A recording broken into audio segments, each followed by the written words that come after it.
How do dividends work in an infinite banking policy? We're going to dive right into it, and I'm going to help you understand exactly what's happening in those policies. First, make sure you subscribe to my channel, hit the like on the button below, it helps me greatly. Now, let's get into how dividends work in infinite banking policies. The first thing I want to do is make sure that you understand how these policies are growing, because you have the dividend and you also have the guaranteed rate. Now, you're going to want to be using a mutual life insurance company. A mutual life insurance company is going to be a company that can provide a dividend to you.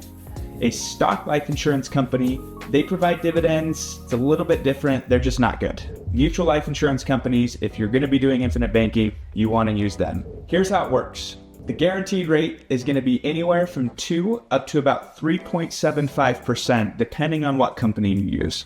On top of that, you're going to get a dividend. The dividend is based on the performance of the insurance company, or in other words, the profitability of the insurance company for that year. Insurance companies are investing in very long-term bonds. Their portfolio is very conservative, but they're consistently producing roughly a 4, 5, 6% dividend across the board. Now, when most people are talking about the dividend, they're lumping the guaranteed rate plus the dividend together. So that's kind of the overall dividend. When most people are talking about infinite banking, they're not going to differentiate what's guaranteed and what is actual dividend. The policy illustration should show you that. They're going to show you and break down the dividend, and then the guaranteed rate is just going to be working internally with the cash value.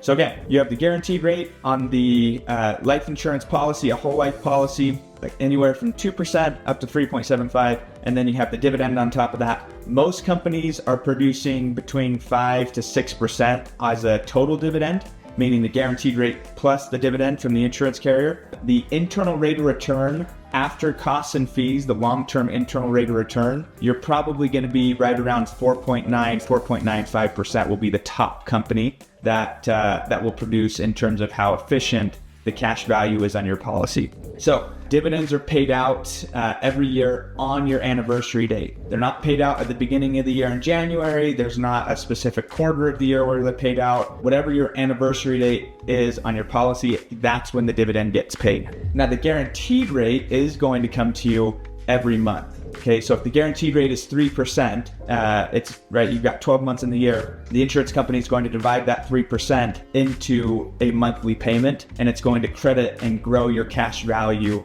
every single month, 12 months of the year. The dividend is going to pay out on the anniversary date. So if your anniversary date is April 1st, the insurance company is going to pay out that dividend on April 1st every single year. Okay, it's the same day every year. That's how the dividends get paid.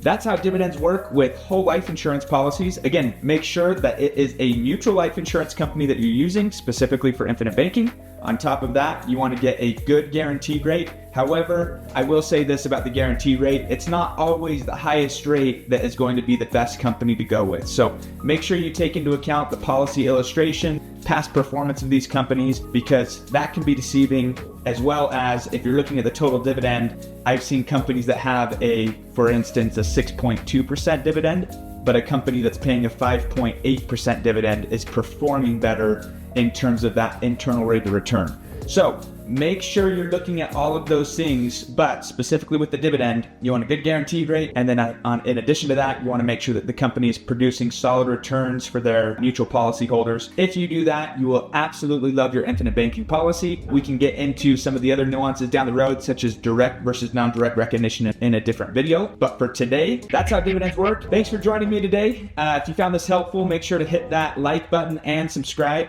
Make sure you drop any comments or questions in the comment section below. I'll make sure and respond as quickly as I can, and we'll see you on the next video.